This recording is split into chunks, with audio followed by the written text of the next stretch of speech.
Good evening, no, good afternoon, Charlotte villains. I'm here for one reason, that is I am a celebrity, you see. But I'm a celebrity who's fascinated in what these guys do, and I think that they're dealing with the most interesting things that you can possibly deal with. And they're here to tell you about some of them today. I don't know their labels, so they should. I think they should just explain to me. I mean, starting with Bruce Grayson. Who are you anyway? I'm Professor. Is this on? No, but just keep talking Okay. anyway. I'm Professor Emeritus of Psychiatry and Neurobehavioral Sciences at UVA and former Director of the Division of Perceptual Studies. Neurobehavioral sciences. What the hell's that? I'm going to let Ed handle that. Okay? Oh, all right. Okay, let's find it. Then we got Jim Tucker. Yes, I'm Jim Tucker. I'm a child psychiatrist at the Division of Perceptual Studies, and I'm the current director. Okay, Emily Kelly. Yeah, I'm Emily Kelly, and I'm research assistant. Again, there's something wrong with the mic, Emily. Is this on? No? No. There's always a trouble with mics, don't worry. Particularly in the afternoon. You'd never get a microphone to work in the afternoon. So there's a nice embarrassing pause now, but if we don't get embarrassed, you won't. Here, I'll take this one. Okay, I'm Emily Kelly, and I'm a research assistant professor in the same division of perceptual studies. And Kim Pemberthy. Kim Pemberthy. Yes. Pemberthy. I am not British, I'm American. I'm a clinical psychologist in the Division of Perceptual Studies, and I am currently being blinded by that light, so forgive me if I'm squinting at you. I'm not winking, I promise. Thank you. Ed Kelly. I'm Emily's husband, and also a professor at DOPS and an experimental psychologist. So we're gonna. They don't have to get much right, you know.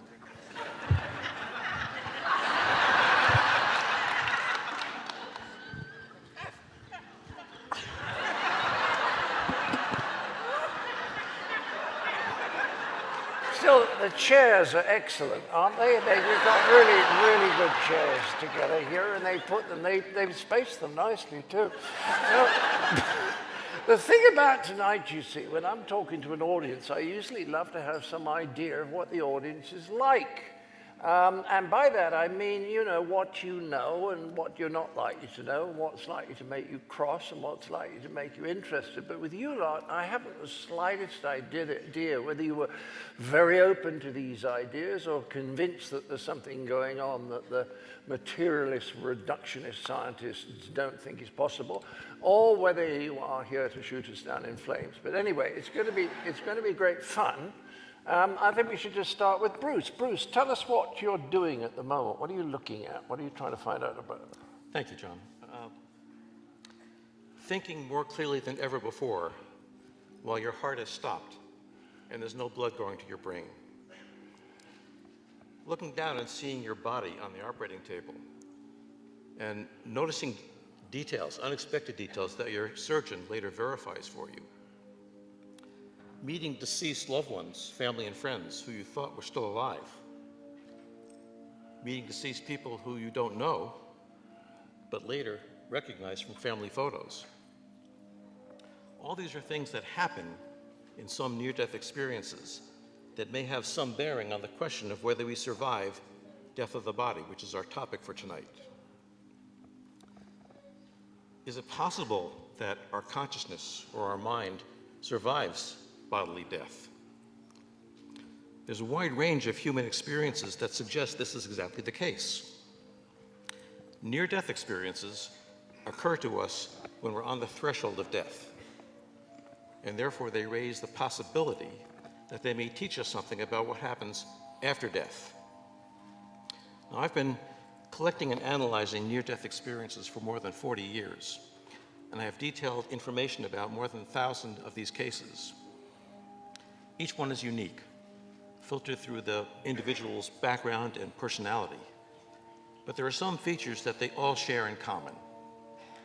And some of these common features have important bearing on the question of whether we survive death and whether Some part of us does, and if so, what part is that?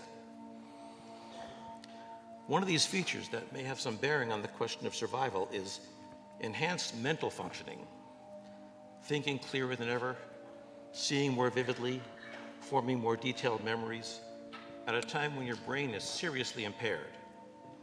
Now, how is that possible? It seems to defy common sense, and yet it happens. James was a 25-year-old nurse who got deeply depressed and decided to end his life. He took some medications from the hospital where he worked, took an overdose, and lay down on his bed expecting to die.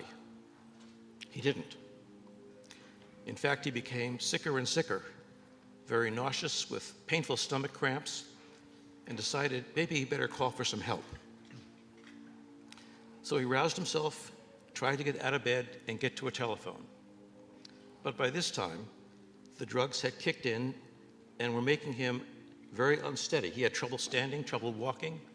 Not only that, but the drugs were making him hallucinate, and he was seeing little people all around his bed, making it hard for him to get to the telephone. At this point, he told me, he drew up out of his body and was several feet above his body and behind it, thinking very clearly. And he looked down at his body, staggering around, looking very confused. He remembered being in the body and hallucinating, but from where he was, up above, he couldn't see these little people.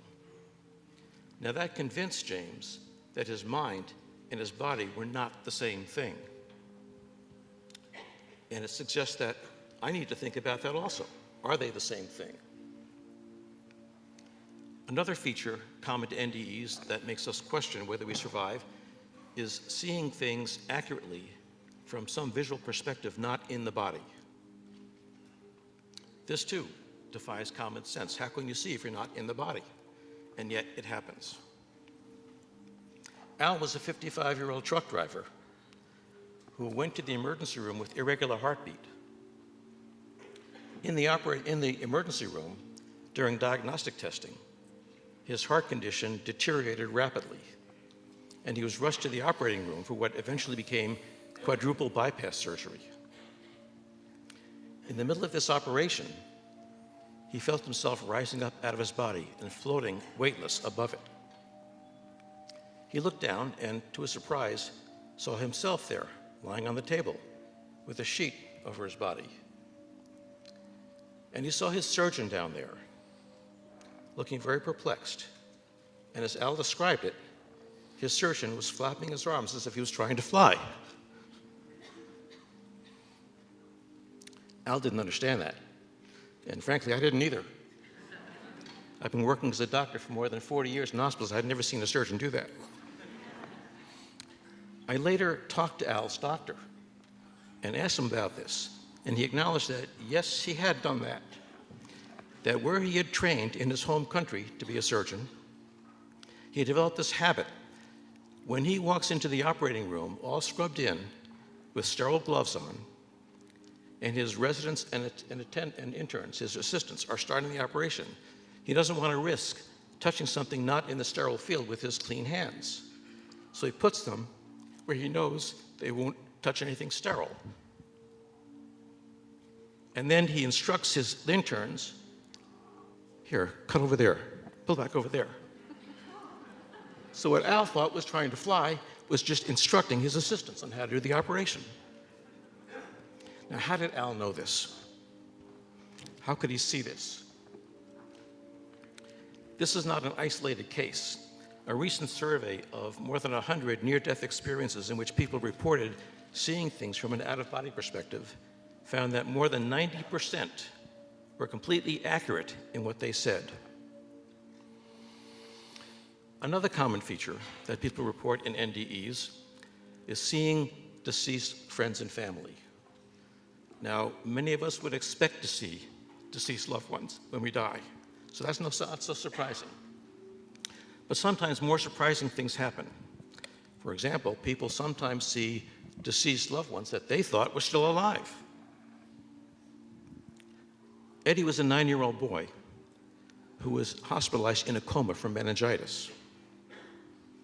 And he was in a coma for about 36 hours before his fever finally broke. His family were gathered around him by the bedside all night long. And finally, about 3 a.m., he opened his eyes and excitedly told his parents that he had just been to heaven. And he'd seen his dead grandfather and Auntie Rosa and Uncle Lorenzo. And then he said, and I also saw my sister Teresa, who told me I had to come back. Now, Teresa was his older sister who was in college in Vermont, and as far as anyone knew, was perfectly healthy. Later that morning, when his parents went home, they immediately called the college, and they found that Teresa had, in fact, been killed in a car accident just after midnight. How did Eddie know about that? Jack was a 25-year-old electrical engineer who was hospitalized with pneumonia. One day, as his young nurse, Anita, was fluffing up his pillow, she mentioned to him that this weekend was going to be her 21st birthday, and she was going to be gone for a few days, visiting her parents. Shortly after she left, Jack's condition went downhill, and he had trouble breathing. He eventually stopped breathing entirely. He then had a near-death experience in which he saw Nurse Anita. Surprised to see her there, he said, "What are you doing here?" And she said, "I've come to fluff your pillow up one more time. And I'd like you to go back and tell my parents that I love them and I'm sorry I wrecked the red sports car." When Jack recovered, he told the nurse about this experience. She started tearing up and left the room immediately. Later, Jack learned that Anita's parents had in fact surprised her with a red sports car for her birthday. And excited to try it out, she raced down the highway and crashed into a concrete barrier, dying instantly. Now, how could Jack know this? How could Eddie know this? How can these things happen? And finally, there are some people in near-death experiences who meet what appear to be deceased people who they don't know. Levi was a 35-year-old man who was born in Holland, who had a cardiac arrest, his heart stopped, and he had a near-death experience, saw his grandmother who had died, and then saw a man who he didn't recognize, but who looked at him very lovingly. He didn't know who this was, didn't know what to make of it, so he didn't talk to anybody about this. 10 years later, when his mother was on her deathbed, she confessed to him that her husband, who had raised Levi as his father, was not, in fact, his biological father. Levi's biological father was, in fact, a Jewish man who had been captured by the Nazis when they came into town, taken to a concentration camp, and never seen again. And then his mother showed Levi a photograph of his father, which he recognized immediately as the man from his near-death experience. So we have in near-death experiences heightened mental thoughts when your brain isn't functioning. We have accurate perceptions from outside the body. We have meeting with deceased loved ones who you didn't know had died. We have deceased meetings with loved ones who you didn't know, period. And we don't have a good physical explanation for this. So all these things should make us think about, is there something about us that survives the bodily death? And if so, what is that thing? Marvelous. That's what I'm doing. Yeah.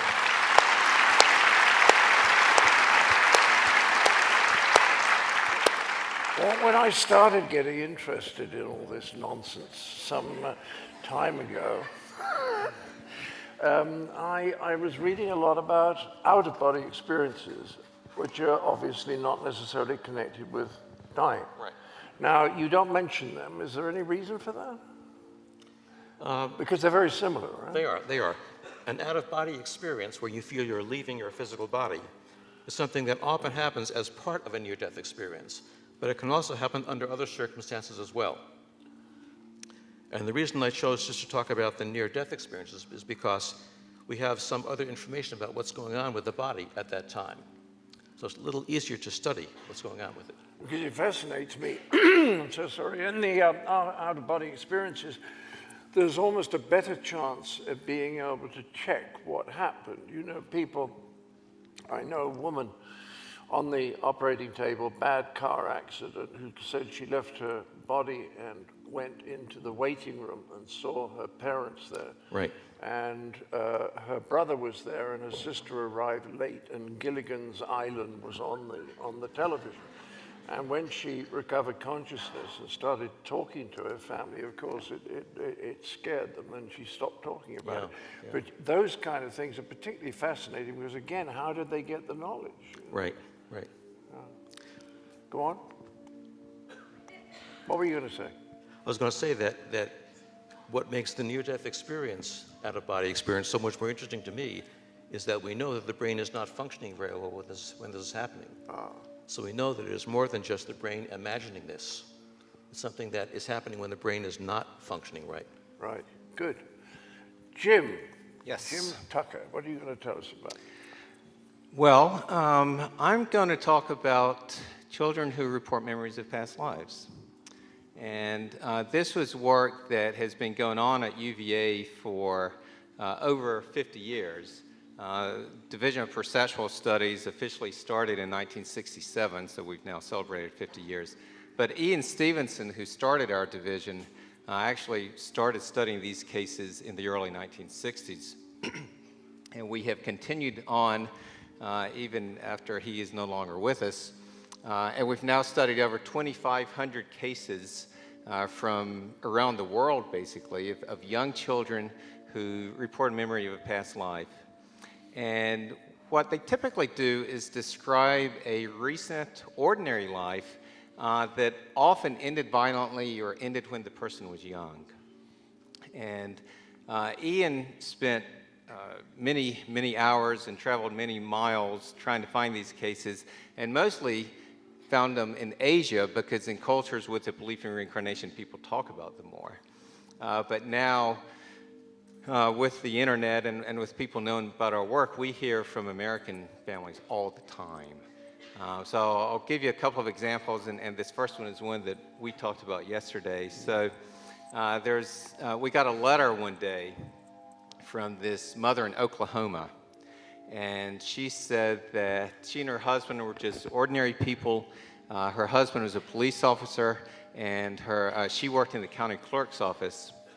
But for the last year, their 5-year-old boy, Ryan, had talked about a past life in Hollywood. And he would cry about Hollywood, wanting his mom to take him back there. So to try to help him kind of process this stuff, she decided to go to the public library and check out some books on Hollywood. And they were looking through one day when they came to a picture from an old movie called Night After Night. And Ryan pointed to one of the men in the picture and said, "Hey, Mama, that's George. We did a picture together." And he pointed to another one of the men and said, "And Mama, that's me. I found me." Well, the first person he pointed to was George Raft, who was quite a well-known actor back in his day. But the other man he pointed to that he said he had been was an extra with no lines in the movie. So Ryan's mom wrote to me to see if I could help figure out who this guy was. So I went to Oklahoma and I talked with the parents, I talked with Ryan, and then afterwards, as we were trying to figure out who this person was, Ryan's mom was emailing me sometimes on a daily basis with all these details that Ryan was giving about his past life. He was describing quite a life that, to be honest, I thought was rather unlikely for an extra with no lines in a movie. Eventually, with the help of a Hollywood archivist, we were able to figure out who this guy was. This archivist, she went to the library of the Academy of Motion Picture Arts and Sciences, got all the materials on the movie Night After Night, and there was one picture that included an identification of this guy, and he was a fellow named Marty Martin who died in 1964. it turned out that Marty Martin did have quite a life. So Ryan said how he had danced on stage in New York, and Marty Martin danced on Broadway. Ryan said he then went to Hollywood and worked in the movies, which Marty Martin did, mostly working on dancing in movies. He said that he then worked for an agency, and Marty Martin started a successful talent agency. In fact, Ryan said it was an agency where people changed their names, and then Marty Martin worked at a talent agency. Ryan said how he had seen the world from big boats and talked about visiting Paris. Marty Martin and his wife went to Europe on the Queen Mary, and we have pictures of them in Paris. Ryan said he had a big house with a swimming pool, which Marty Martin did, and Ryan said that the street address had the word rock or mount in it, and Marty Martin lived on North Roxbury. Ryan also said one time that he didn't understand why God would let you get to be 61 and then make you come back again as a baby. Which is sort of an interesting philosophical question on its own, but we got Marty Martin's death certificate, which said that he was 59. But then I talked with his daughter and with his stepson, who both said no, he was actually 61. So I looked into it, and I found 3 census records, 2 marriage listings, and a passenger list that all gave ages for Marty Martin that meant, in fact, he was 61 when he died and not 59. And altogether, we verified that over 50 of Ryan's statements matched with Marty Martin's life. Another example that I will tell you about is a recent case that I studied, a little boy that I'll call Stephen. He was also 5 years old. When he started talking about how he had been a soldier who died in a war and that it was in the jungle, and his parents asked him if it was Vietnam, and he said yes.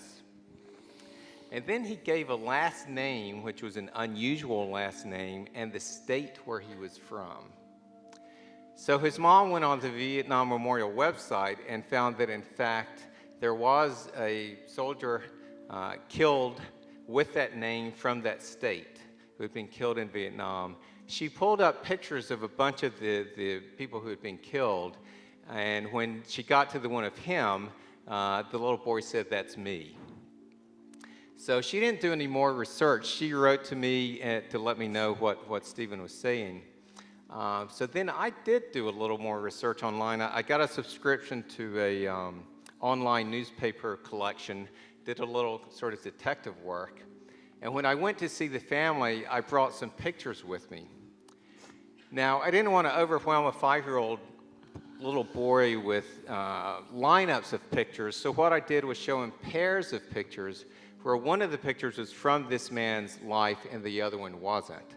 So for instance, I showed him a picture of the man's high school and then a different high school, and he picked the correct one. I showed him pictures of 2 houses, and again, he picked the correct one.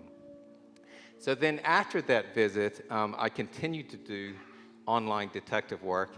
I also wrote to the man's sister, and I heard back from his niece, the sister's daughter, and she sent me some family photos. So then I sent some more pairs of pictures to Stephen's mom, and the good thing about these tests, when she showed them to Stephen, was that she didn't know which was the right picture either. So there was no chance that he was picking up on cues from anything as he looked at the pairs. Now, altogether, we showed him 8 pairs of pictures. A couple of them he didn't make a choice on, but for the others, he was 6 out of 6. Now, along with the knowledge that these kids seem to have about a past life, a lot of them also show emotions and behaviors that seem linked. So I mentioned Ryan crying about Hollywood, and we hear this all the time of kids sometimes crying on a daily basis about missing their family, begging to be taken to their family. For the kids where the previous person died violently, a lot of them will have nightmares repeatedly about that death. So there's a well-known American case where a little boy, from the time of his 2nd birthday, started having horrible nightmares multiple times a week of a plane crash. And as the case developed, it became clear that he had memories of a particular pilot who was killed during World War II. Also with the violent death cases, a lot of them will, the kids will show phobias, intense fear toward the mode of death. And this seems particularly true in drowning cases, where these kids will just be intensely afraid of being put in water. And also, there are cases where, and Ian Stevenson was really interested in these and studied several hundred of them. There are cases where the children will be born with birthmarks or even birth defects that match wounds, usually fatal wounds, on the body of the previous person. So for instance, there was one little boy where the previous person had been killed by a shotgun blast to the side of his head. The man's neighbor said he mistook his neighbor for a rabbit and shot him in the side of the head with a shotgun. And then this little boy was born with just a stump for an ear and an underdeveloped right side of his face. Ian also listed 18 cases where the children were born with 2 birthmarks, ones that matched both the entrance wound and the exit wound on the body of the previous person. So with all this, these cases, I think provide pretty good evidence that something is going on, that there is this carryover from the past life. But I have never argued that these cases mean that we all reincarnate, that we all come back here. In fact, you can make the case that these are exceptional cases because the previous person typically died violently or died young, came back quickly with intact memories. So maybe the usual pattern for most of us is not that we come back here, but we may have all kinds of different types of existence after we die. But regardless, I do think that these cases contribute, along with near-death experiences and the other things, to a good body of evidence that there are times where consciousness does survive after the body dies, and in these cases attaches to new life and then has a new life here. So that's what I think.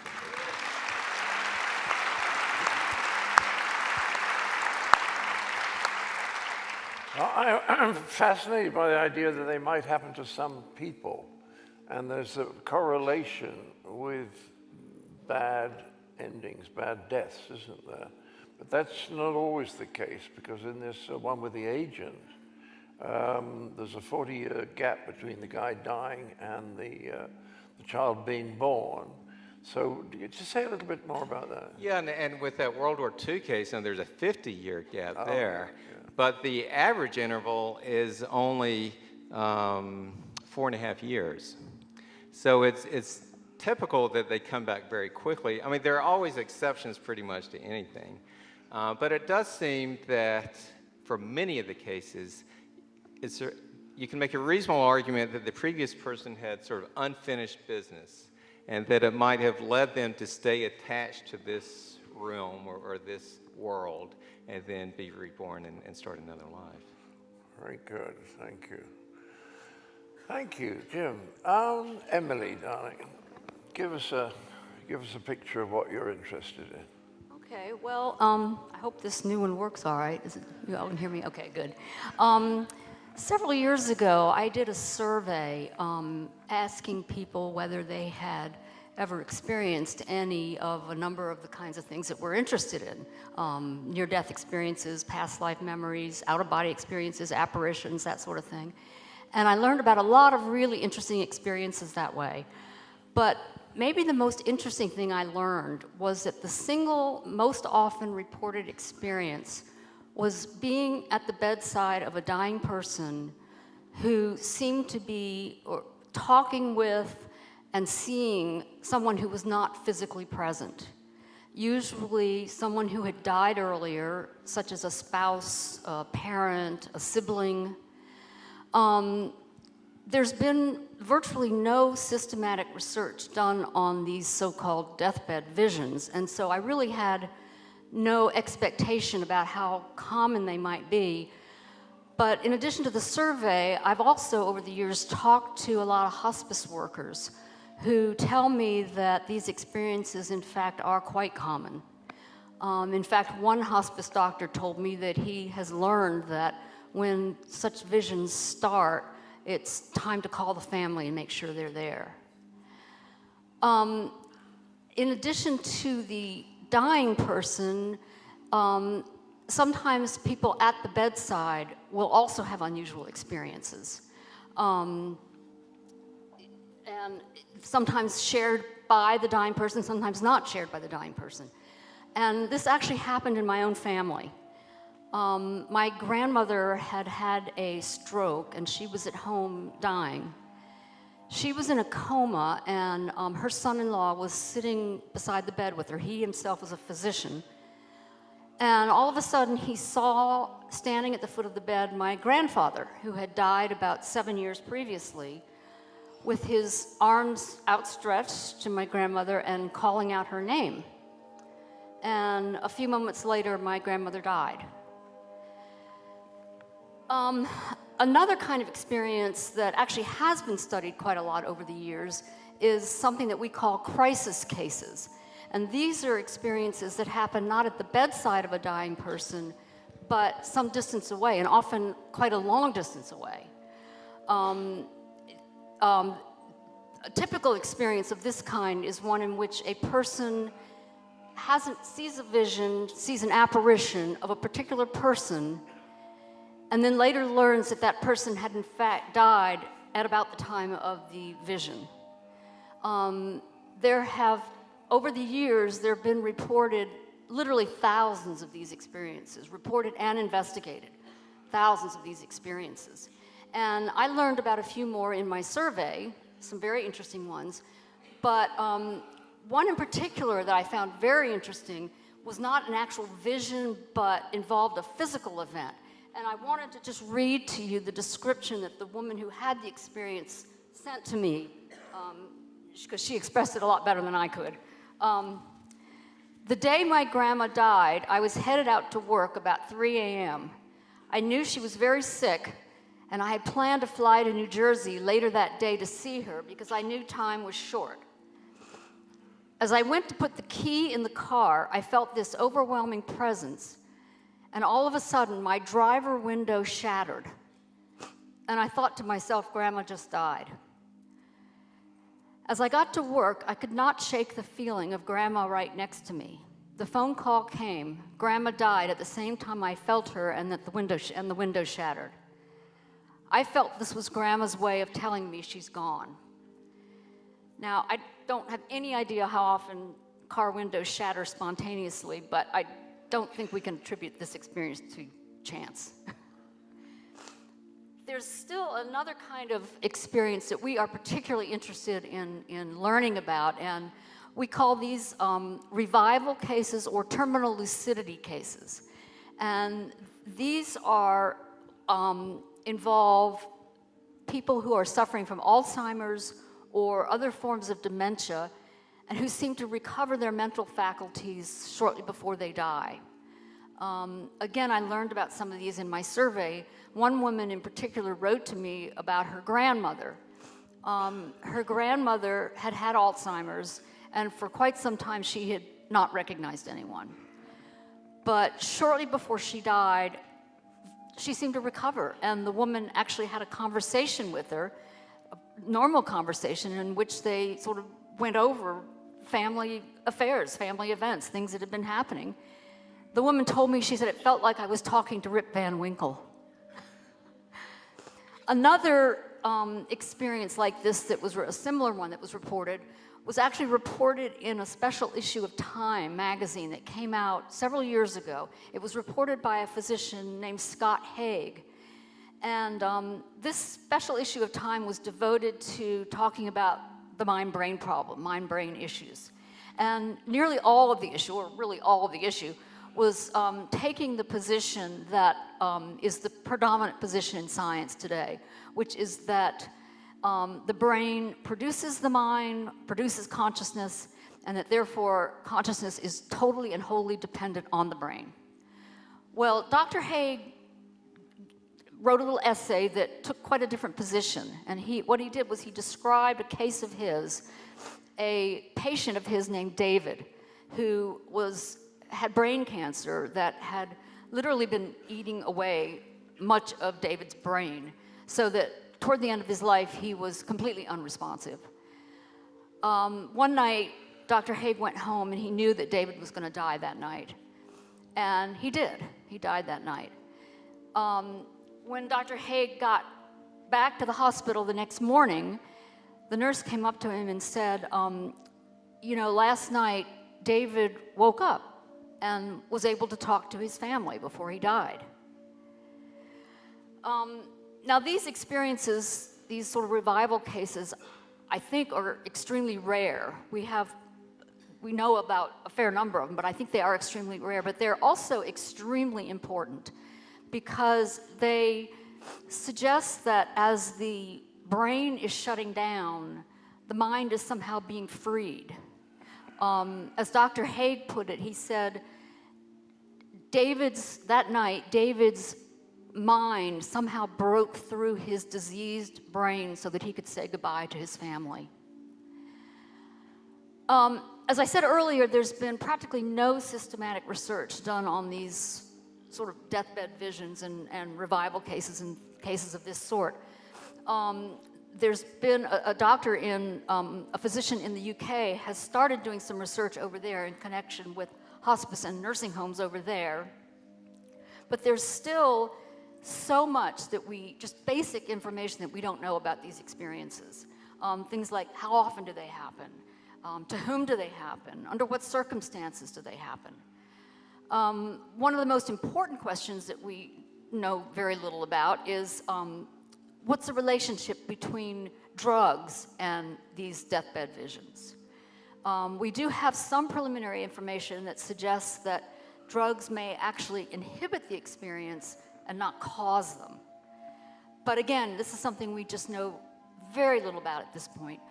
So we here at our group wants to start a study here in Charlottesville, and I'm now in the process of looking for funds to support this, but I don't know how many of you all were here last night, but as John said last night, funds for this kind of research ain't easy to find.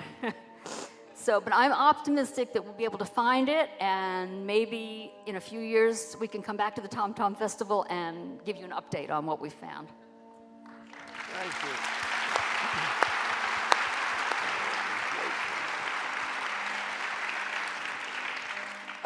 This is fascinating to me at any rate, and clearly is to you. Now we've had three people talk, I think it might be fun just to open it out to the audience for a bit before we come back to Kim. Otherwise, just the repetition of the shape of this might become cause people to lose their concentration. Do we have some questions? There's a microphone there. We've got people, I think. Yes, sir. Can you stand up and shout?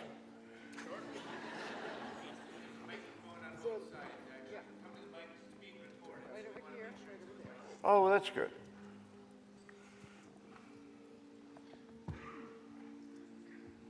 Is this working? Yeah.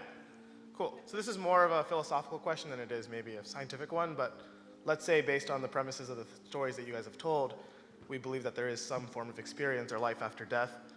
What then becomes, the point of a corporeal existence versus whatever else you guys have experienced or seeing people experience after death?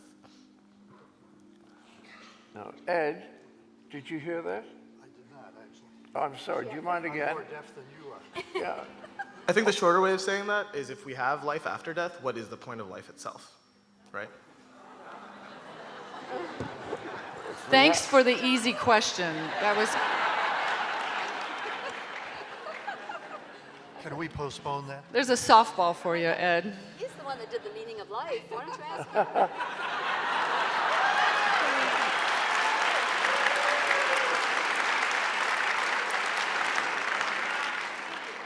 I remember my good friend Peter Cook, who was a genius and a comedian. He was much more concerned with whether there was sex after death. But it's an interesting question, Milt. I mean, what is the point of any of it? Do you see what I mean? You think you can ask her that at any point. But the point is, this may be the way it is, at least for some people. And if anything's accomplished this afternoon, I hope it's that people are curious, because many people in the scientific communities don't have a theory, so they say it couldn't have happened, which is not really terribly impressive. Stan Groff recounted an experience to Carl Sagan, at the end of which Sagan said it couldn't have happened, you know? And that's an odd, what can I say, defense.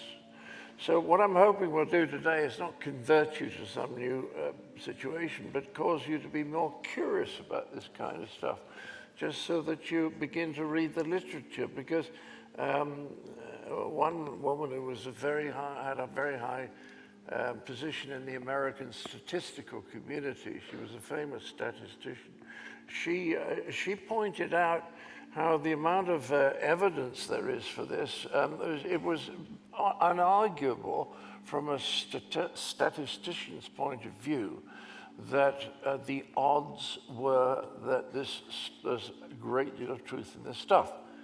And she commented that the extraordinary thing is that many of the people who felt strongly that it was imaginary or something to do with fraud or something like that, that they hadn't read any of the literature, and yet they still felt they were in a position to say, this is nonsense, it couldn't have happened. So all I'm saying to you is start reading the literature, because after a time it's very, very hard, I think, for me to accept anything other than the idea that something goes on after we die. And if quantum physics is as incomprehensible as it is, and that's the best way we have at the moment of describing reality, I don't see that life after death could be any simpler than that. So I think the key is, does it happen, not whether do we have a theory to explain it. Yeah. The lady there, the blue shirt. Hi, first I'd like to say thank you to Mr. Cleese for coming to our small town. Get on with it. It is a small town. I've lived in a lot of big cities. But each of you so far have spoken about very segmented things. Have you encountered people who have multiple experiences? Because I've experienced some rather strange things in my life, but one is I tend to get visits from other people's relatives when they pass, and I'll know about it before I get the phone call, before they get the phone call. I've had family members that I have experienced my step-grandmother died of glioblastoma, and she had the clarity before she passed away, and she was able to have a conversation. My roommate, some years later, had the same experience with her father. Very severe case of glioblastoma. In both cases, both died in 6 months, and they had no cognition whatsoever. And her father woke up, was able to have a conversation with her and her brother. And we were all adults in both of these cases, and it was very clear. And he was able to kind of rectify some things and just kind of say goodbye peacefully. But I feel like I've been exposed to a lot of these kinds of things, and I'm wondering, do you find that there's certain people who are sensitives or where there are multiple experiences? Yeah, there definitely are, and it differs with some of these different experiences. I know with near-death experiences, people who have near-death experiences often do not have a history of unusual events. But after the NDE, after the near-death experience, they're opened up and the door doesn't close. And they often have many experiences after that. I think it's somewhat different with the reincarnation memories. Well, it is, although there do seem to be some families where the reincarnation memories actually is almost like a genetic thing. But to answer your question, I think in general, there are people who report a number of different kinds of experiences. And some people seem to be basically sort of more psychic than others, and they can have all different kinds of things. So that's how I would answer. I will say, I think Ed can speak to this better than I can, but there is a fair amount of experimental evidence showing that people who do well in experimental tasks have certain personality profiles. So in addition to what you're pointing out, that people do have, I mean, having just one-off experience is not very common. Most people do have multiple ones. But I think there is a definite personality profile of some sort that contributes to that. Thank you. Gentleman in the green shirt. Yeah, my question is related to past death experiences.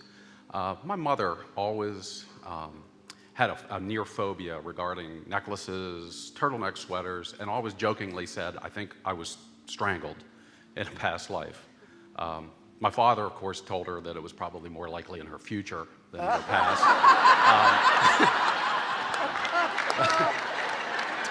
He was a character. But I guess I have two questions. One, I mean, it sounds like that's very typical to things that you've heard elsewhere, and I would like to reassure her of that, and also reassure her that if that's the case, maybe she's safe in the future. Well, as far as, so you're suggesting, or she's suggesting that it was a memory of a past life that then led to this unexplained phobia, basically. And that's certainly possible. I mean, with our child cases, typically the kids lose the memories and lose the fears as they get older.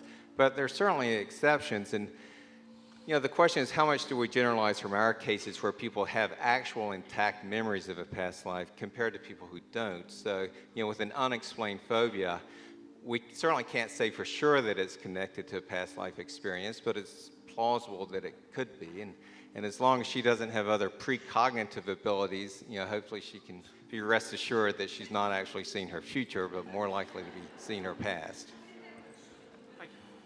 The lady in the red dress. I have. A little closer to the microphone. Speak a Sorry, little I slowly. know it's hard to hear through this. That's okay. I have an extremely rare form of paroxysmal dyskinesia, if you're familiar with that. Basically, I have what appears to be a grand mal seizure, but I retain consciousness. And one thing that I've noticed in that is I can be completely paralytic for up to 16 hours, but my friends have found that they can snap me out of it by being wrong and making me angry. So I'm an English literature major. They'll start talking about Baconism and things like that. And yeah. The English majors get it. Yeah, the English majors get it. Or, you know, saying that early modern literature is not relevant to the modern life. But I've noticed that what you were saying about the mind when the brain is not fully functional, because I've probably experienced neural storm more closely than any person with a functioning brain at this point has. So with the mind being able to get me out of a paralytic state, what would you think about that? Who wants to answer that? Ed?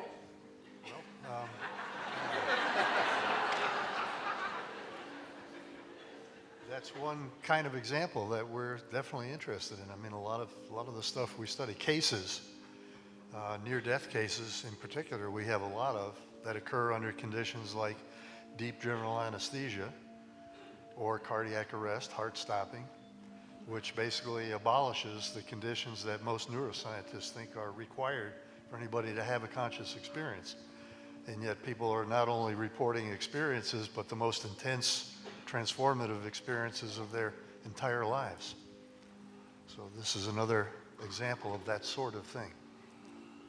Okay, let's have one more from the lady in pink. Hi. So with the children who have these memories from a previous life, and children stop remembering things, you know, they don't remember things before they're, 7 or 8 or something like that. Do they lose this recollection? And also, I'm curious, the families of the dead people, do they engage with them and really relate to them after this all kind of comes out? Well, almost all the kids stop talking about the past life as they get older, and usually around the time of 6 or 7. And many of them seem to lose the memories. And as you say, that's when all children lose memories of their early childhood. But we have learned that a fair number of them, if you go back, if you wait long enough and interview them when they're adults, they say they do still have some memories. So they have stopped talking about it, gone to school, tried to be normal or whatever, but it may be that some of those memories still stay. Now, in a lot of cases, the two families do meet, and it varies the amount of connection. Some of them establish a big connection, and the previous family will visit the child or vice versa repeatedly as the child gets older. Sometimes, actually, the previous family develops more of an attachment for the child than the child has for that family. Often with the kids, once they meet the previous family, see the previous place, they see that their memories are validated, but they also see that time has moved on, and it seems that the emotional intensity from their standpoint lessens, even though for the previous family, of course, it may get more intense as they see the child.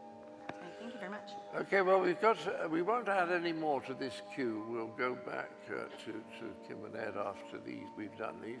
Gentleman in the blue stripes. Hi. As someone that was raised in a fundamentalist family, I'm someone that came from a history of, blind belief. I've gone back and forth between both sides. I'm dealing with a lot of skepticism these days. I have two questions. I'm only going to ask one. And I was very torn on which one I wanted to go with, because one is very positive, and I would love to talk with you guys about that more later. But right now, we'll give you two. We'll go one, then Damn, back really? to you. All right. Mr. Cleese, thank you. You're my hero. You already were. Let's have the positive one first. Okay, first. Well, I've been working with a theory for a long time, and I just wonder, I would love to hear your opinion on it, that the idea for life, if reincarnation is true, or if we are able to live many, many lives, is this idea that the only way human beings could ever live together in a perfect afterlife is if there was such a thing as perfect empathy. And the only way you could ever experience perfect empathy is if you would actually experience what it was like to be everyone else. And I love to think that it's possible that when we become who we are, it's actually just an amalgamation of every single possible experience. So we're still ourselves, but we still know what it's like to be everyone else. And I just wonder if you guys have talked about that or thought about that. Are you tying that to reincarnation? I wasn't clear. I'm sorry? Were you tying that? It could be reincarnation, it could be parallel universes, it could be all kinds of different ways that it would all come together. Well, you may have a more positive point of view on life than I do, perhaps, but I tend to think of it more as just a naturalistic process where consciousness exists and it continues to exist after the physical body and brain die, and it continues to have experiences. But it is, whether there's sort of an intention to it, there's hope that there's the potential for progress. That even if we don't come back with intact memories, hopefully our consciousness, or whatever you want to call it, is affected, and that we do learn, or like you say, we have empathy because we experience different viewpoints. So hopefully through all this course of different lives, we do grow and make progress. Gentleman in the white shirt. Mr. Cleese, I've always wanted you to ask me my name so that I could respond by saying, "Some call me Tim." But,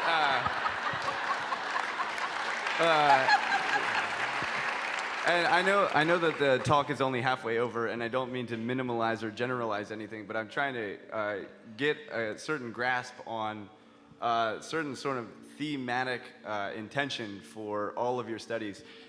Does it have something to do with closure? A lot of what we've been talking about has kind of focused in on a way to close the book, and all of what everyone else is talking about is kind of opening so that there is an opportunity to close the book. And I just wanted some sort of elaboration on that. Ed, you fancy that? How about not Ed? I'd rather respond to that actually by talking about the two books on the Sounds good. end of the list there. I look forward in to a little it. bit. Now, I will say, though, that science is not really about closing the book. It's about opening it up and getting more and more better questions. I think Woody Allen said, "I don't believe in an afterlife, but I am taking a change of underwear."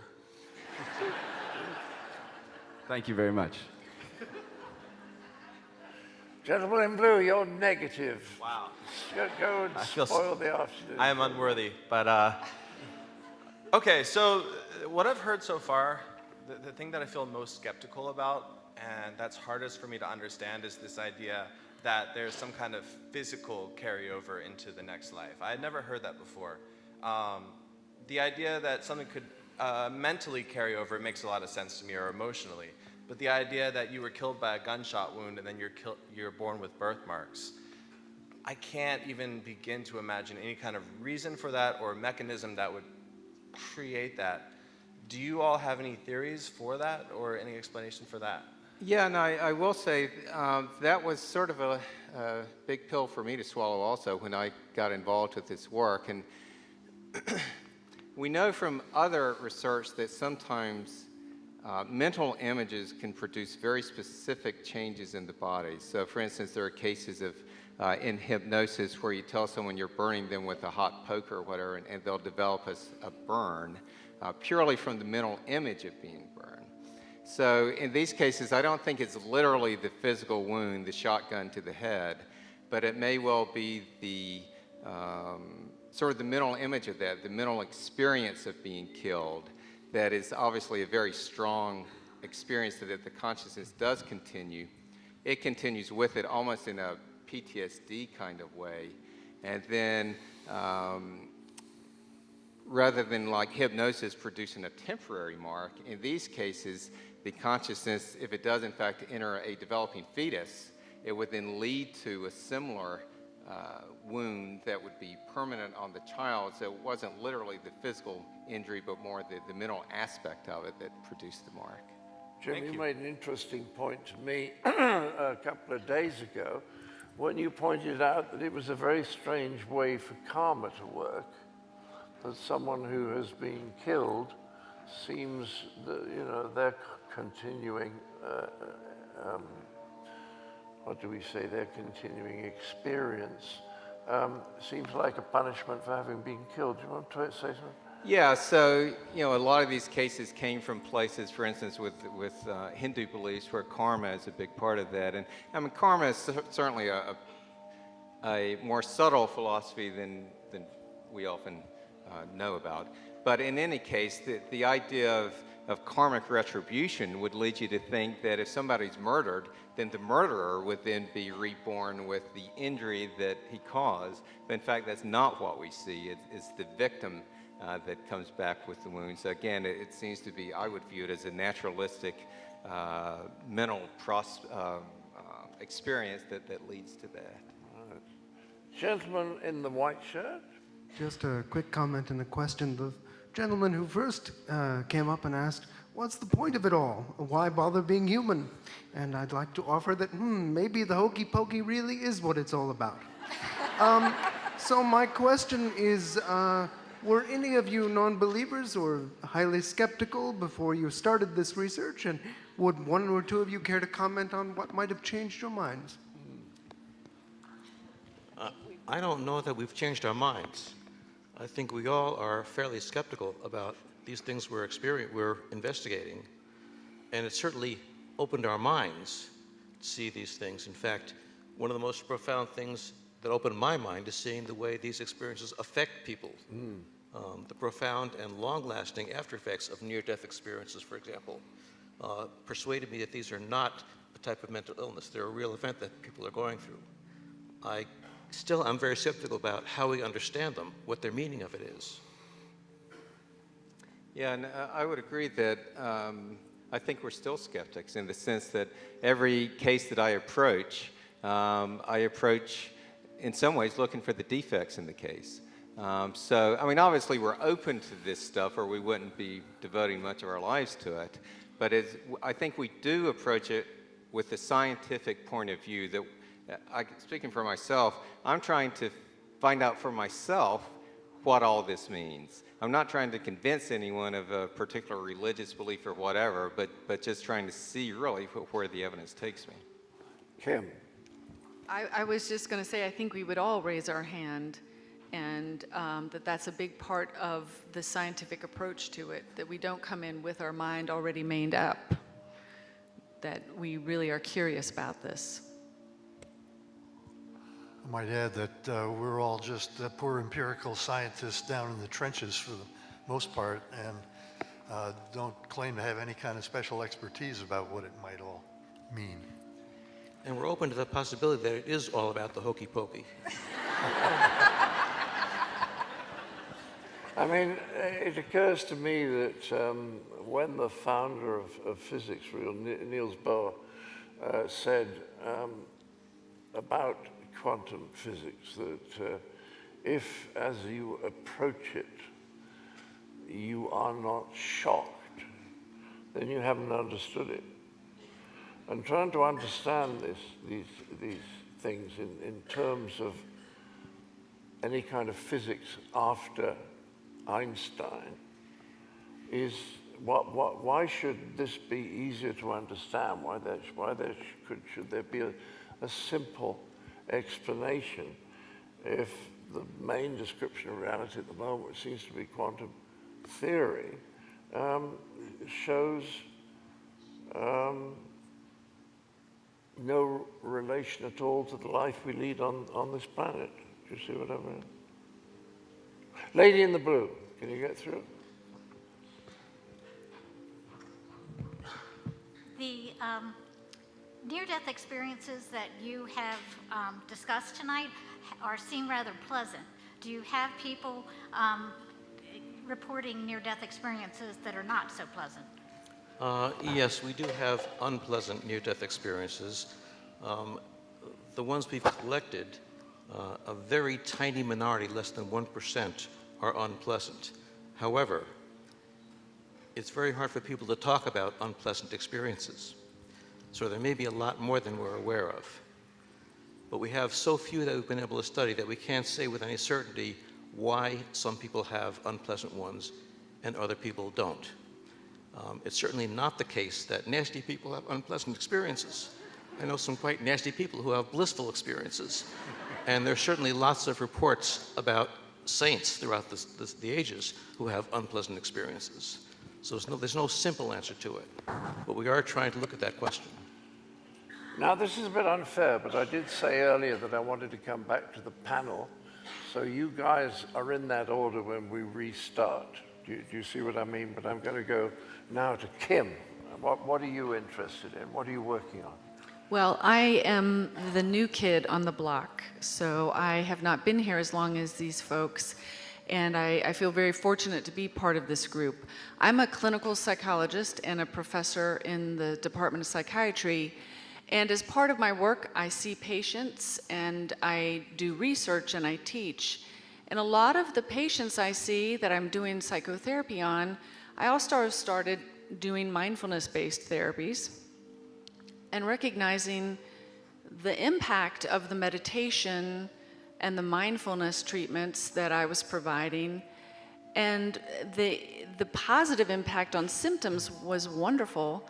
However, I kept hearing over and over again from my patients that they were experiencing other things. And so that's where I really began exploring and getting interested in what was actually happening. And I'll give you an example very quickly. I had a gentleman with very severe depression, an attorney, very bright, 52-year-old, had just been left by his wife, very bad alcoholic. He had tried so many times to stop drinking. He had tried so many times to stay on his treatment for depression, and he couldn't.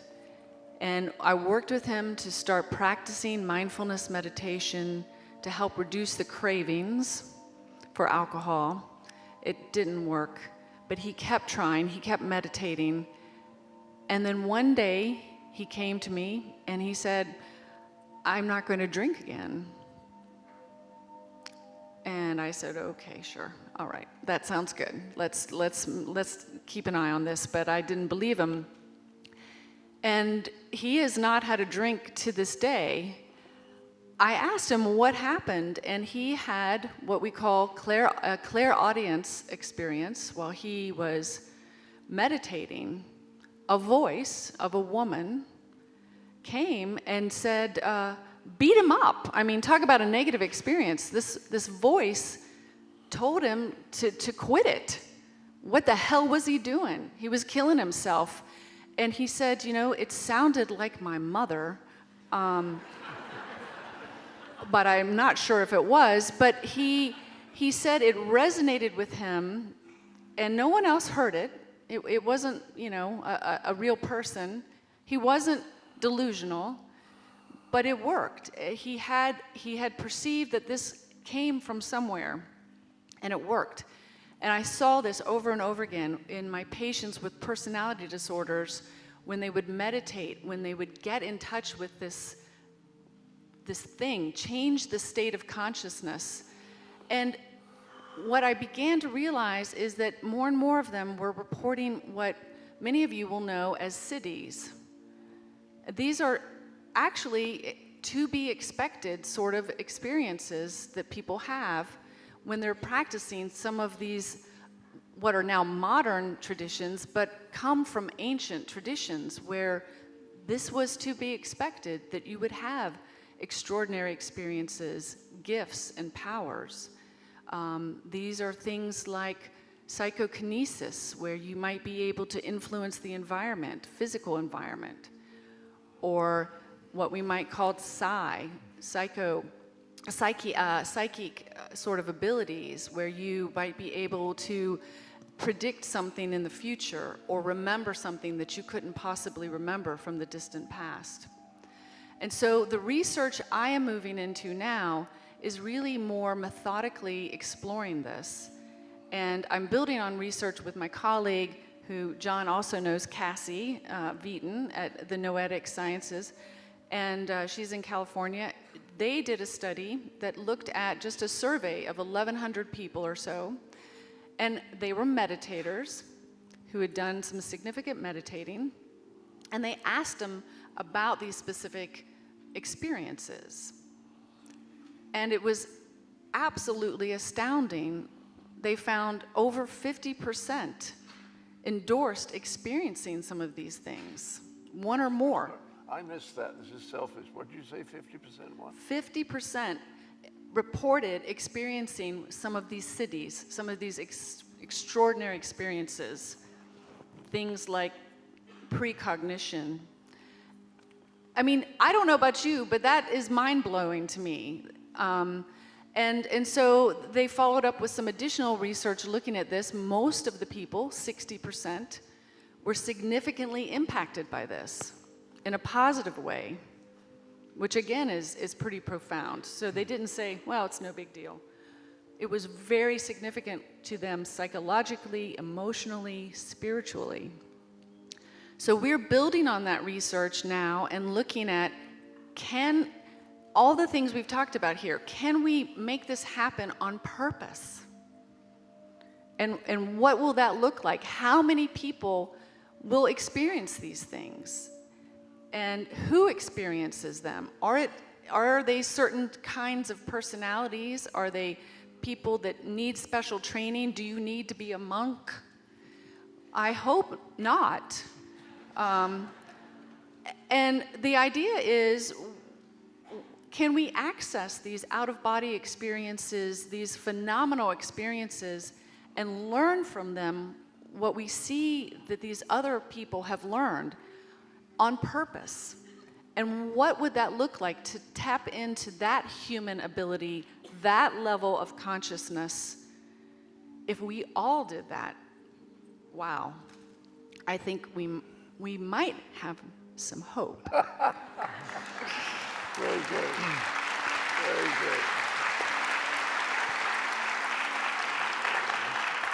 I just wanted to comment on one thing before we come to Ed, which is that I was reading something a week ago that suggested that if we could all quieten our minds to the required extent, we could all do this. Now, obviously, maybe the difference is that some of us can quiet our minds better than others.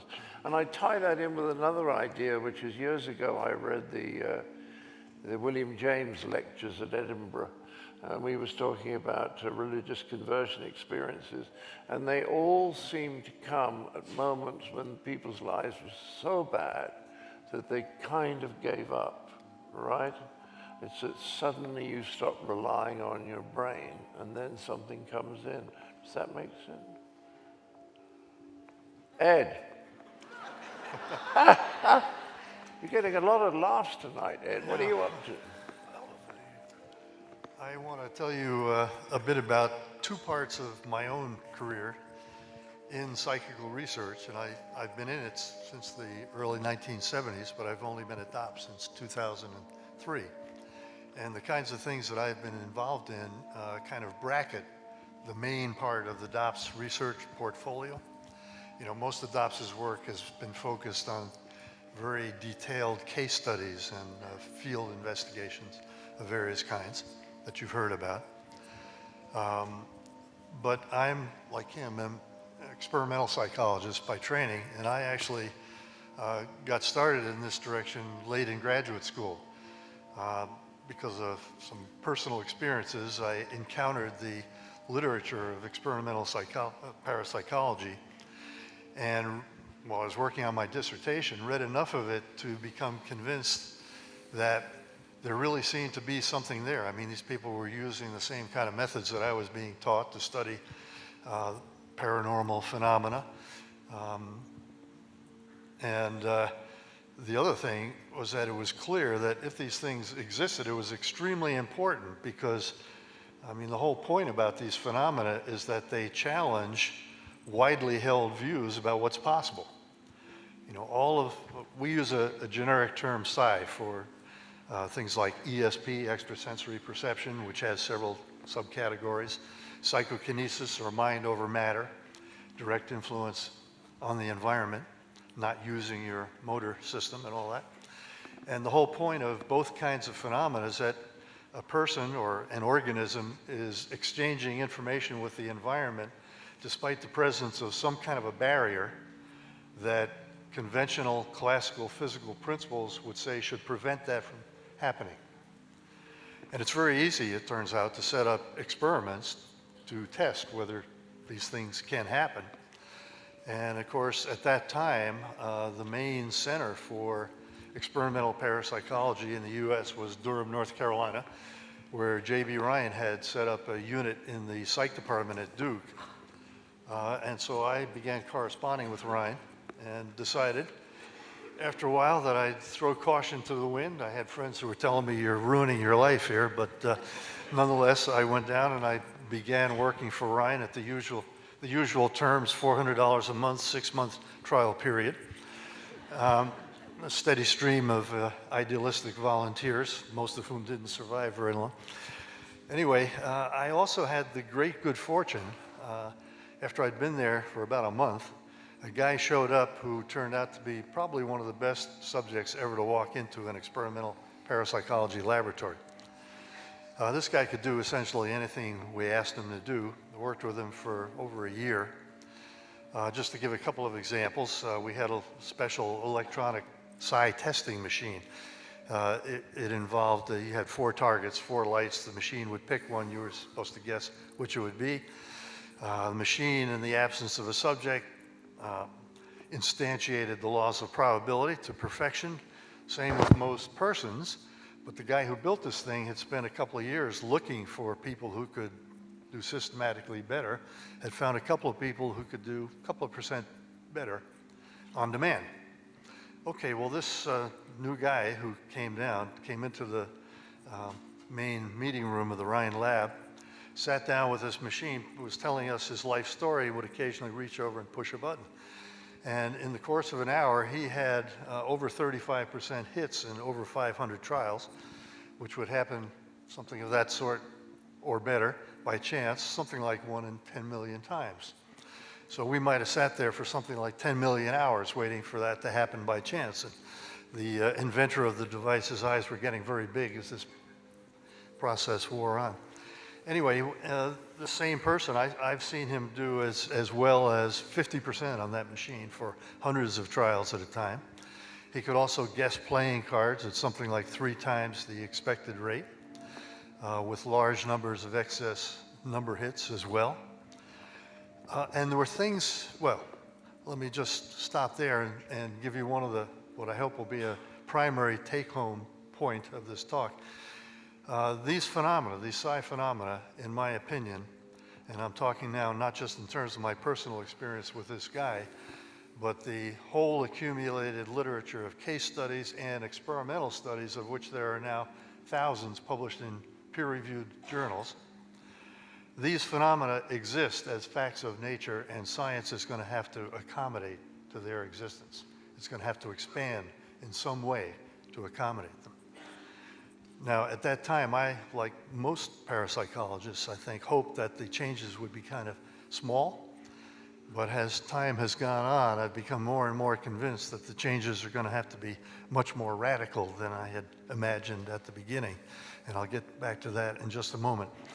But to continue on with the experimental part, one of the big things that happened during that period, I worked at the Rhine Lab for about a year and a half, but then migrated over to the Department of Electrical Engineering at Duke, the reason being that I had become convinced, particularly because of experiences with this guy, that it would be productive to study psi phenomena from a psychobiological kind of point of view. And in particular, what we wanted to do was to measure brain waves while people like him were performing in these tasks in hopes of learning something about what state the brain was in when he was about to make a good guess.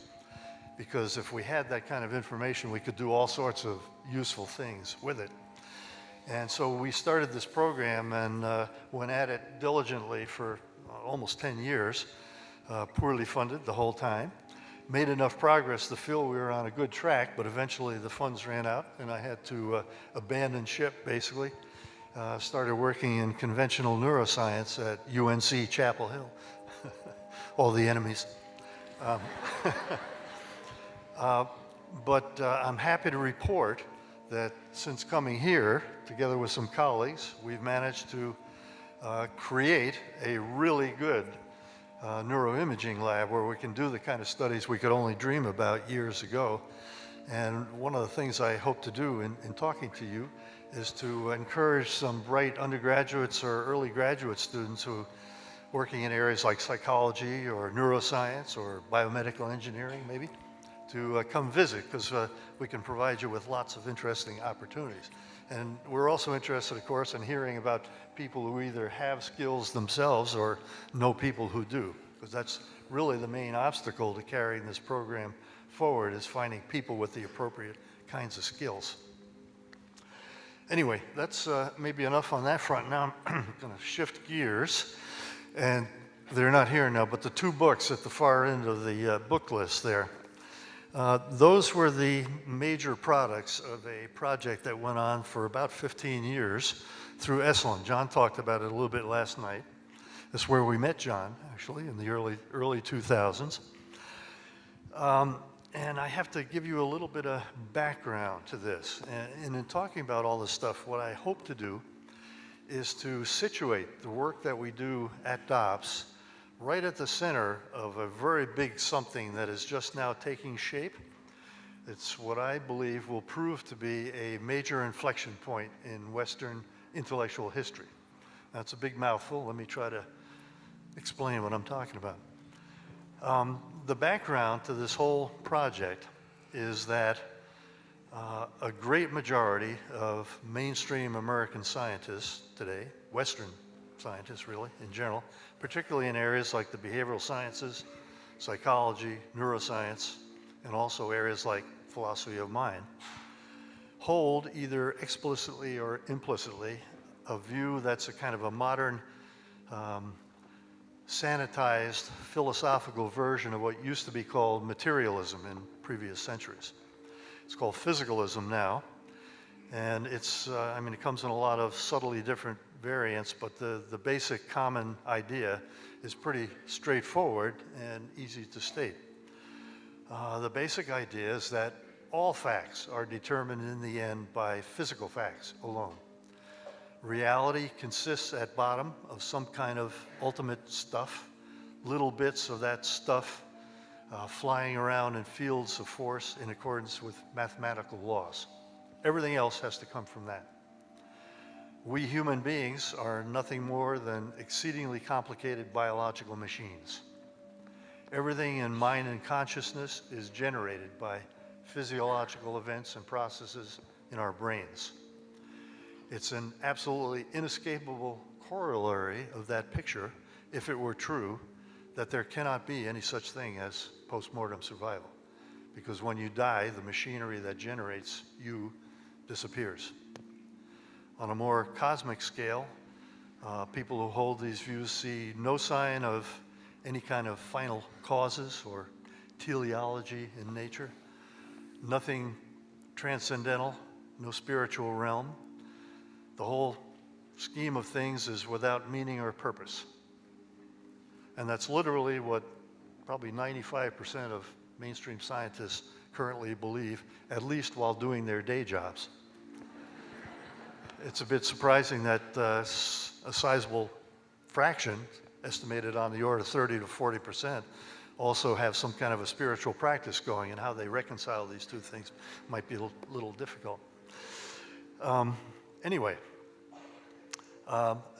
Mike Murphy out at Esalen Institute was acutely aware of this, and he also was aware of various groups, including in particular us at DOPS, who have been doing research on post-mortem survival and developing what appears to be evidence suggestive of its existence as a fact of nature.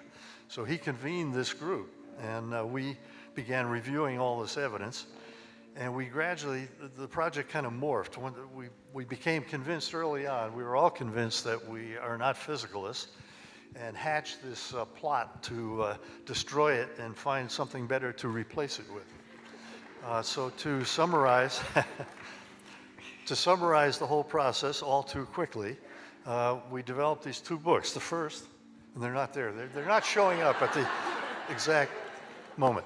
Anyway, Irreducible Mind was intended to be our version of an assault on physicalism.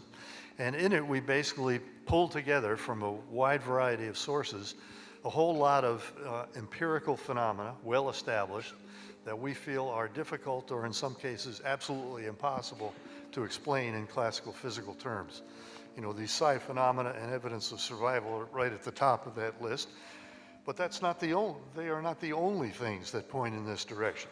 A lot of mainstream scientists, of course, they hate all this stuff and hope that it can be sort of quarantined, put in a room somewhere by itself because we're succeeding at everything else and therefore we can do that, but it's not true.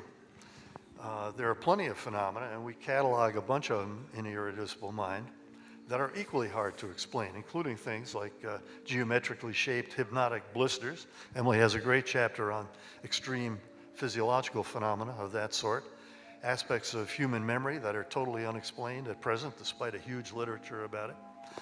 To me, one of the most important parts of the evidence is the stuff that Bruce is working on, near-death experiences, and in particular those that occur under these extreme physiological conditions. We also talk about stuff like extreme forms of genius and mystical experiences, which have been widely ignored by contemporary science, but which we argue cannot be ignored because they're telling us important things about how things are. Anyway, just to summarize that whole exercise, and I have to tell you this book is like 830 pages long, so it's not easily summarized. But from a psychological point of view, the really crucial thing about it is, for me anyhow, it established as a viable possibility a suggestion that William James had made over a century ago, talking about the correlation, which everybody admits, between mental things and physical things. You know, we know you get hit on the head or drink too much and something mental changes. You might think, well, I decide to raise my arm and the damn thing goes up in the air. Isn't that mental causation? Well, physicalist says you've just misunderstood, because ideas in your mind are really just patterns of activity in your brain. Physical causes physical, no problem. Well, the way to attack that point of view is to show things that cannot possibly be accomplished by the brain itself, and that's what Irreducible Mind tries to do. James pointed out that even though most mainstream scientists interpret the correlations between mental and physical as evidence of their production point of view, mental produced by physical, period. You can think of it the other way, that the mental and the physical sort of coexist. The mind operates in connection with the brain. The stuff in it is not produced by brain's processes, but its activity is conditioned by the state of the brain. To me, the arguments and evidence that we develop in Irreducible Mind were sufficient to show that that point of view is viable, and it totally changed my personal attitude toward survival. It provides an opening to overcome this biological objection to the possibility of survival. If the way the system really works is the way I described, that a mind can be something somehow independent of the brain, but operating together with it, I believe we can explain all the conventional evidence used by physicalists to support their point of view, and in addition, some of these things that we study at DOPS, just as James had argued over a century ago. Okay, well, that was stage one. That was the easy part. I mean, it was just a huge clerical job, basically, to pull all this stuff together from a vastly dispersed, mostly biomedical literature. There's all kinds of stuff out there that challenges the physicalist point of view, but has never been really assembled in a way to show that clearly. Okay, but now comes the hard part. What can possibly replace the physicalist point of view? Right on time. Beyond Physicalism, that's part 2. That was published in 2015, and the basic strategy in trying to put that together was we looked around for a whole bunch of systems that we had access to through our membership, so it's somewhat selective in that regard, but we specifically wanted to look at people and systems that had deliberately tried to figure out how the world must have to be in order for the kinds of phenomena we had cataloged in Irreducible Mind could occur. We found quite a few of these things, a very strange set of bedfellows for one book. We got chapters in there by several physicists, for example, contemporary physicists, quantum theorists, cosmologists.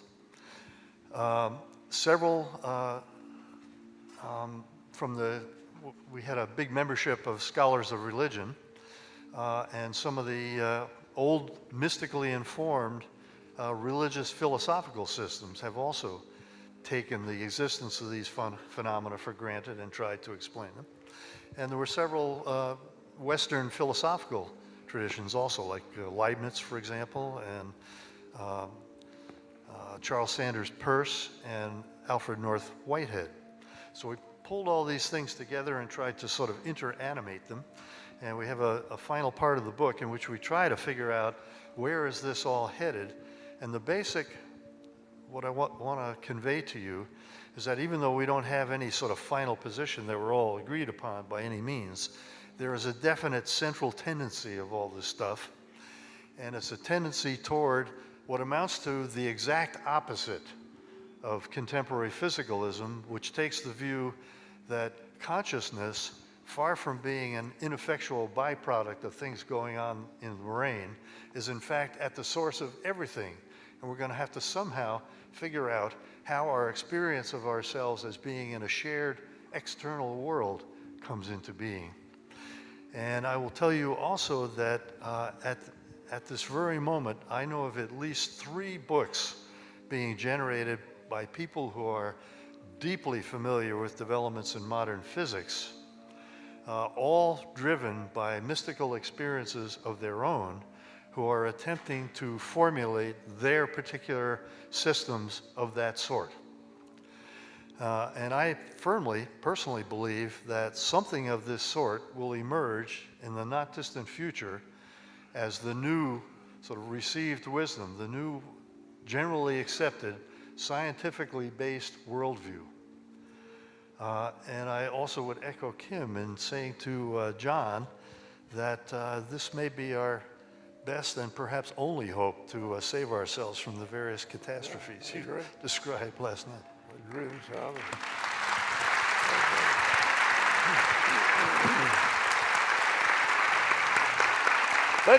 Let's just take a few seconds for people who need to leave, who have planes to catch or children to punish.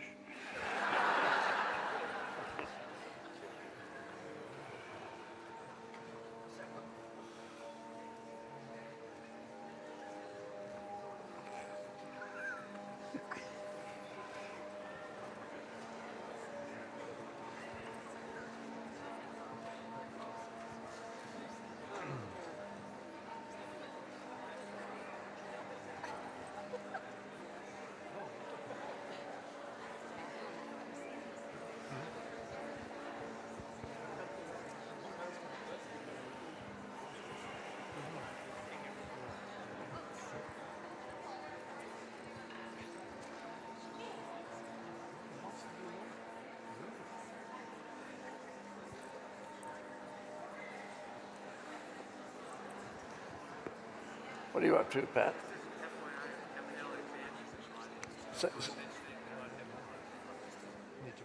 Yeah. Pat? What?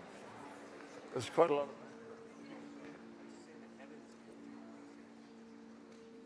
Evan. All right. The very patient lady there, the front of the book. Is it working? Okay. So in my extremely imperfect understanding or dalliance at all in like Eastern philosophies, I've always thought of like communal consciousness as something that either pre-existed our corporal being and maybe existed afterwards. And maybe that's why babies do have that lack of a sense of separation between themselves and others that they then kind of grow into and get the ego, and the ego kind of, you know, caps out somewhere in whatever, the 40s, 50s, and then towards death, the ego is dropped, and that's sort of, from what I've understood, a lot of times with mindfulness and whatnot, the key to avoiding psychic pain is the dropping of the ego. But a lot of what you've explained in the near-death experiences and other things seem to maintain a very individualistic existence post our bodies. And I'm just curious if you have any thoughts about that, or do you think that that's almost because they're so close to a earthly life, or do you really, and you sort of had, you gave an example of like a dialogue between two souls, or whatever you want to refer to them as. Is it in your minds, or maybe think separately, is it a communal consciousness, or do you think it continues as a single standing consciousness? Thank you. This is a very complicated question. If you ask a near-death experiencer to tell you what happened in their experience, they will often start by saying, I can't put it into words. There are no words to explain this. We say, great, tell me about it. So they force it into English words, knowing that it's a distortion to do that. So when they say, I saw my body, it's not like they were seeing with eyes. They knew where the body was, they knew things about the body, and the only way they can convey it to me is by saying, I saw it. So when they talk about personal things, we know they're using a metaphor to explain it to us. Many of them will say that in their near-death experience, there was kind of a dual consciousness. They were aware of themselves and also aware of being part of something much greater than themselves. And they can't explain it to us because it doesn't go into English words. I think it's also true that there's a lot in the mystical literature about this, about people who have mystical experiences and retain that sense of self, but conversely are also losing that sense of self. And again, like the near-death experiencers say, they can't really explain it, although they try. But that sort of paradoxical maintaining and losing the sense of self happens in mystical experiences. Great. Oh, yes, that's true, isn't it? That's very fair. What? 15 minutes over time. When do we have to finish? We have to finish in 5 minutes, so let's talk very, very fast. I'll be very quick. The children who remember previous lives, they obviously had adult skills in those lives, language, music, smells. any of that carry through? Sometimes there are cases where children seem to learn things more quickly than other children do. There are occasional, very few, but occasional prodigy type cases. I've got one where it's a bit of a long story and we've only got 5 minutes, but he basically remembered remembered the life as a golfer, a professional golfer, Bobby Jones, people may know. And this kid was definitely a golfing prodigy. I mean, from the age of 3 on, he was winning golf tournaments. So there do seem to be times where skills do carry over.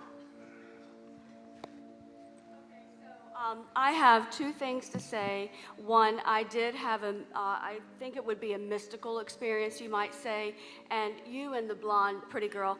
I want to say I do have a key because the first 43 years of my life were a living hell. I couldn't figure out how to do life, so I lost my children. I did get them back, but I came to the end of myself. I didn't know what to do, and I said, fuck it. I don't care if there's a hell, I'll go there. I don't care because I can't do it anymore. So I had this encounter, and I'm not going to tell you all of it. You can look on my website or whatever, but here's the key. The first thing I heard when I went into the trance on that day in the house that I was being evicted from, when I went into the trance, the first thing I heard was, because the guy told me I had to go to church, and I said, I've already tried that. And then he said, ma'am, you already know about God. And that's when I went into the trance, as soon as he said that. And then I went into the trance, and the very first thing I heard was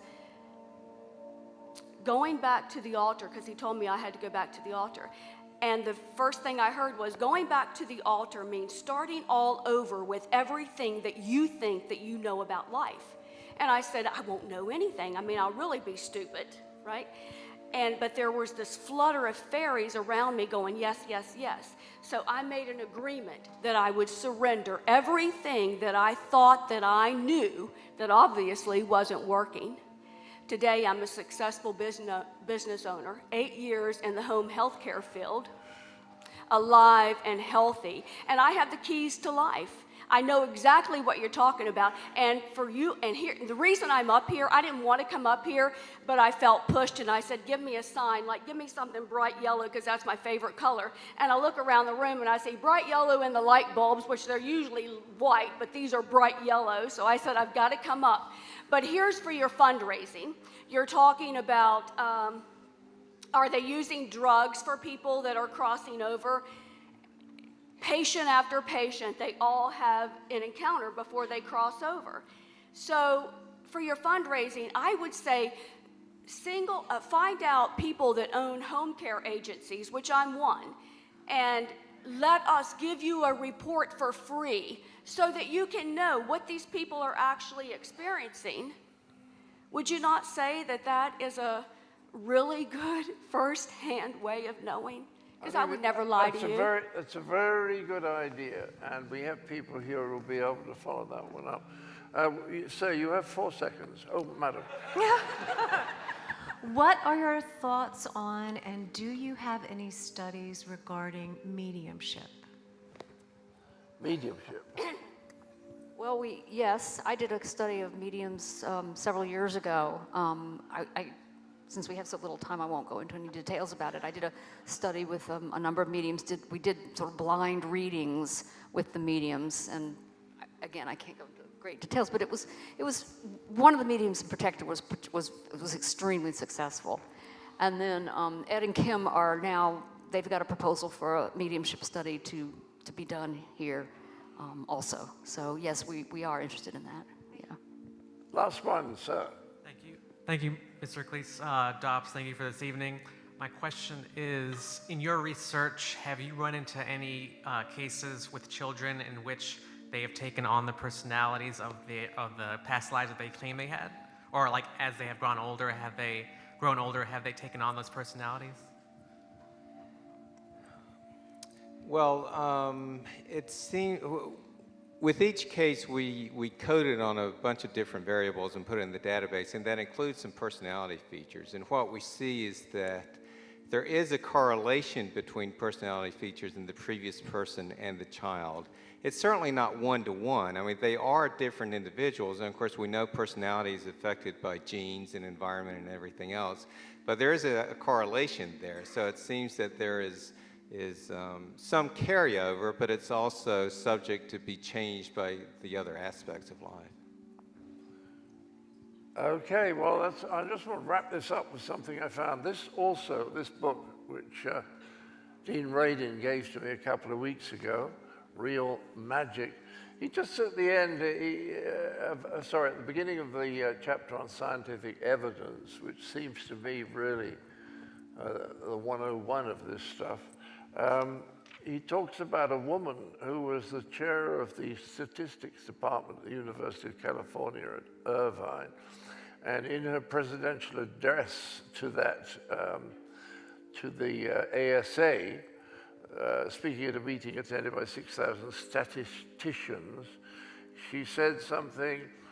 She said, for many years I've worked with researchers doing very careful work in parapsychology, including a year that I spent working full-time on a classified project for the United States government to see if we could use these abilities for intelligence gathering during the Cold War. And then she concludes, at the end of that project, I wrote a report for Congress stating what I still think is true. The data in support of precognition and possibly other related phenomena is quite strong statistically and would be widely accepted if it pertained to something more mundane. I think that's really interesting. Thank you, Charlotte Villan.